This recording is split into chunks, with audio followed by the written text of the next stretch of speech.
It's me अंकित। और आज यार मैं बात करने वाला हूँ कि आप कैसे बचे हुए 20 डेज़ में आप कैसे 95% स्कोर कर सकते हैं आप अपने बोर्ड एग्जाम में। तो यार देखो, सबसे पहली चीज़, टाइम कम है, इसका मतलब ये नहीं है कि हम काम करना बंद कर दें या हम रुक जाएं। और इस वक्त बहुत ही डिमोटिवेटिंग सिचुएशन होती है बच्चों के लिए। अगर वो किसी से बात करते हैं या किसी से इसके बारे में पूछते हैं तो वो उनको बताते हैं कि अभी तक क्या कर रहे थे या तुमने कितना टाइम वेस्ट कर दिया। वो चीज़ यार देखो, वो चीज़ पास्ट में है, उसके लिए हम कुछ नहीं कर सकते, ये बात तुम्हें भी पता है। उसके बारे में तुम जितना भी सोचोगे वो तुम्हारा टाइम वेस्ट और होगा। इसलिए अब वक्त है काम करने का। और इसलिए मैं आपके लिए लाया हूँ एक प्लान, एक तरीका, एक रोड मैप, जिसको अगर आप फॉलो करते हो तो आप डेफिनेटली अपना 95% स्कोर कर सकते हो। तो यार पहली बात तो ये मैं बताना चाहूँगा तुमको कि ऐसा नहीं है कि तुमने पढ़ाई नहीं की, तो अपने बारे में ये चीज़ सोचना बंद कर दो कि मैं कुछ नहीं कर सकता, मैं लाइफ में फेलियर हूँ। ऐसा कुछ नहीं है।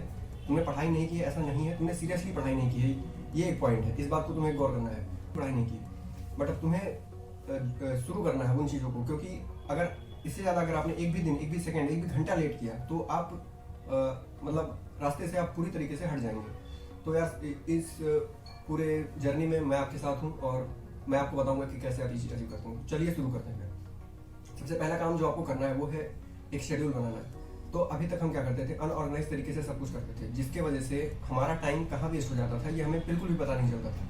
हम कहीं किसी चीज़ में फंसे हैं, कभी किसी चीज़ में फंसे हुए हैं, फालतू चीज़ें कर रहे हैं दिन में, और इसलिए हमारा टाइम वेस्ट होता था। इसलिए इसका सोल्यूशन ये है कि आप एक शेड्यूल बनाएं जिसमें आप सभी सब्जेक्ट्स को इंक्लूड करें जिनमें आप कमज़ोर हैं या आपको जो पढ़ने हैं। ठीक है, पहली बात, आप अपने स्टडी टाइम को अपने बाकी टाइम से अलग करें। ठीक है, अपना एक फिक्स पोजीशन बनाएं, अपना फिक्स जगह बनाएं जहाँ पे आप पढ़ाई करते हो। ऐसा नहीं है कि कभी कहीं कभी टीवी देखते हुए पढ़ रहे हैं, कभी किसी से बातें करते हुए पढ़ रहे हैं, ऐसा बिल्कुल नहीं करना है। आप एक शेड्यूल बनाएं, आप एक पोजीशन डिसाइड करें, आप अपने घर में एक कोना डिसाइड करें जहाँ पे आपको पढ़ाई करनी है। तो ये चीज़ सबसे पहले जरूरी चीज़ है। तो दूसरी चीज़ की तरफ बढ़ते हैं, जो कि है टॉपिक्स को प्रायोरिटाइज करना। टॉपिक्स को प्रायोरिटाइज करने से मेरा क्या मतलब है? इसका सीधा सा मतलब है कि आपने पूरे साल पढ़ाई की है, तो ये चीज़ आपको पता होगी कि आप किस टॉपिक में आगे हैं या किस टॉपिक में पीछे हैं, और कौन सी टॉपिक में आपको प्रॉब्लम्स हैं या कन्फ्यूजन है। तो उन टॉपिक्स को एक लिस्ट बनाइए, उनका एक उन पे गो थ्रू कीजिए और उनको पता कीजिए कि आप इसको कहाँ से पढ़ सकते हैं। ठीक है, अगर आप चाहें तो मैं इसके लिए भी आपको वीडियोस बता सकता हूँ, आपको सजेस्ट कर सकता हूँ, उसके लिए आप कमेंट सेक्शन में हमें बता सकते हैं। तो नेक्स्ट चीज़ जो सबसे ज़रूरी है, जो सबसे ज़्यादा ज़रूरी है, वो है प्रीवियस ईयर क्वेश्चन। तो प्रीवियस ईयर क्वेश्चन में क्या करना है? हमें प्रीवियस ईयर क्वेश्चन को रट लेने हैं, अच्छे से रिवाइज कर लेना है, रट लेना है उसको। क्योंकि यार देखो, बोर्ड वालों के पास जितने क्वेश्चन हैं उतने ही क्वेश्चन हैं, उनके पास कभी भी कोई नए क्वेश्चन नहीं बनते हैं। वो सेम ही क्वेश्चन को लैंग्वेज चेंज करके या डेटा चेंज करके रिपीट करके दे रहे हैं। तो इसलिए ज़्यादा टेंशन लेना ही नहीं है, सारा प्रॉब्लम वैसे भी सॉर्टेड है। आपको सिर्फ प्रीवियस ईयर क्वेश्चन सॉल्व कर लेने हैं अच्छे से, ताकि अगर वो क्वेश्चन है वो गलती ना हो आपसे। वो ज़्यादा एक यू नो आप कह सकते हैं कि एक ज़्यादा खराब चीज़ है अगर आप प्रीवियस ईयर क्वेश्चन गलत कर देते हैं। कोई नया क्वेश्चन आया, आपसे नहीं हुआ, कोई बात नहीं, बट अगर प्रीवियस ईयर क्वेश्चन ही आप नहीं कर पाए तो वो चीज़ आपको कभी भी फ़ायदा नहीं देगी। इसलिए सबसे ज़रूरी है प्रीवियस ईयर क्वेश्चन लगाना। और अब उसके बाद सबसे ज़रूरी, जो मैं सबसे टॉप पे रखना चाहूँगा इंपॉर्टेंस के, वो है कंसिस्टेंट रहना। भाई देख, आज ये सब स्टार्ट कर रहे हो तुम, ठीक है, अच्छी बात है। तुम आज एनर्जी में रहोगे, कल एनर्जी में रहोगे, परसों फिर से तुमको डिमोटिवेशन फील होगा। 4 लोगों से बातें करोगे, तुम लोगों की बातें सुनोगे, तुमको और डिमोटिवेशन फील होगा। लेकिन यहीं पे एक बच्चा जिसको सक्सेस होना है और जो फेलियर होना है, वो यहीं पे डिफरेंस हो जाएगा कि आप कंसिस्टेंट हो कि नहीं, आप लगातार काम कर रहे हो कि नहीं। आपने 20 दिन भी लगातार काम किया, जितने भी टाइम आपको लगता है उसमें काम किया, तो आप इतना आउटपुट निकाल लोगे जितना कोई बच्चा 3 महीने 4 महीने में भी पढ़ के नहीं निकाल पाएगा, अगर वो कंसिस्टेंट नहीं है तो।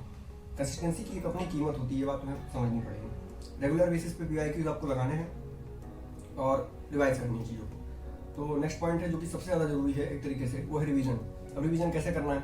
बहुत सारे बच्चे ऐसे होते हैं जो नोट्स बार बार पढ़ते रहते हैं, या वही चीज़ जो उन्हें आती है वही बार बार पढ़ते रहते हैं, और वो ऐसा फील करते हैं कि हमें तो सब कुछ आता है, क्या बात है, बहुत अच्छा। ऐसा कुछ नहीं करना आपको, ये बिल्कुल ही गलत तरीका रिवीजन करने का। सबसे पहला चीज़, आपको नोट्स को बहुत ही थरली गो थ्रू करना है, एकदम स्पीड में, जल्दी जल्दी सब कुछ पढ़ना है। ठीक है, क्योंकि जब तक आप पढ़ोगे नहीं, किसी काम का नहीं है। तो आपको नोट्स पहले एक बार पढ़ लेने हैं। उसके बाद क्या करना है? उसके बाद जो क्वेश्चन आपने ड्यूरिंग प्रैक्टिस टिक किए होंगे या मार्क किए होंगे, उनको लगाने हैं, और उसके बाद बैठ के चुपचाप PYQ लगा देने उस चैप्टर के पूरे सारे के सारे। किसी भी क्वेश्चन में कोई भी कंफ्यूजन नहीं रहना चाहिए कि ये चीज़ कैसे हुई, वो चीज़ कैसे हुई। तो इस चीज़ का बहुत ही ज़्यादा ध्यान रखना। रिवीजन नहीं करोगे, कुछ भी पढ़ोगे, किसी मतलब का नहीं है, किसी काम का नहीं है। वहाँ जाके यही बोलोगे, जब बाहर निकलोगे उस एग्जाम हॉल से, तो कहोगे कि यार पढ़ के तो आए थे बट रिवाइज नहीं किया था। ये कौन सुनता है ये सारी बातें? तो ये चीज़ सबसे ज़्यादा जरूरी है। उसके बाद अगर तुमने नोट्स नहीं बनाया है, वर्स्ट केस सिनेरियो में मैं बोल रहा हूँ कि आपने नोट्स नहीं बनाए हैं, तो आप किसी भी पब्लिकेशन का यूज़ कर सकते हो। जैसे अरिहंत का पब्लिकेशन है, वो ओसवाल का है, या बहुत सारी ऐसी किताबें। मैं तो प्रेफर करूँगा अरिहंत का यूज़ करो आप। वो मैंने यूज़ किया था अपने टाइम पे और मुझे बहुत ज़्यादा हेल्पफुल लगा था वो चीज़। ठीक है, तो ये पॉइंट्स थे जो कि आपको अभी ध्यान रखने हैं। और इसके अलावा अगर आप कोई हेल्प चाहते हैं तो आप कमेंट सेक्शन में बता सकते हैं, मैं हमेशा तैयार रहूँगा और मैं आपको जवाब दूंगा वहाँ पे। अगर नहीं हो पाया तो मैं वीडियो बना के जवाब दूंगा, ठीक है। तो कोई भी टेंशन नहीं लेना यार। देखो, सबसे ज़रूरी चीज़ ये सब मत सोचना आप कि कितना टाइम वेस्ट हो गया, इंस्टाग्राम पे वेस्ट हो गया, किसी से बातें करते हुए वेस्ट हो गया, या कुछ लोगों का वो सब भी रहता है, गर्लफ्रेंड बॉयफ्रेंड का वो सब रहता है, वो सब ठीक है, वो सब हो गया। और अभी के लिए उस चीज़ को आप रोक दीजिए, आप बंद कर दीजिए, ठीक है। तो क्योंकि यार देखो, बोर्ड का एग्ज़ाम है पहली बात तो वो एक बार आएगा लाइफ में, ये सारी चीज़ें बार बार होती रहेंगी, आज नहीं तो कल है। बट एग्ज़ाम एक ऐसी चीज़ है जो आज है, पढ़ने का मौका जो है वो आज है। तो इसलिए आप इन सब चीज़ों पे ज़्यादा ध्यान इस वक्त मत दीजिए, बंद कर दीजिए। उसके अलावा टेंशन लेना तो बिल्कुल ही बंद कर दीजिए।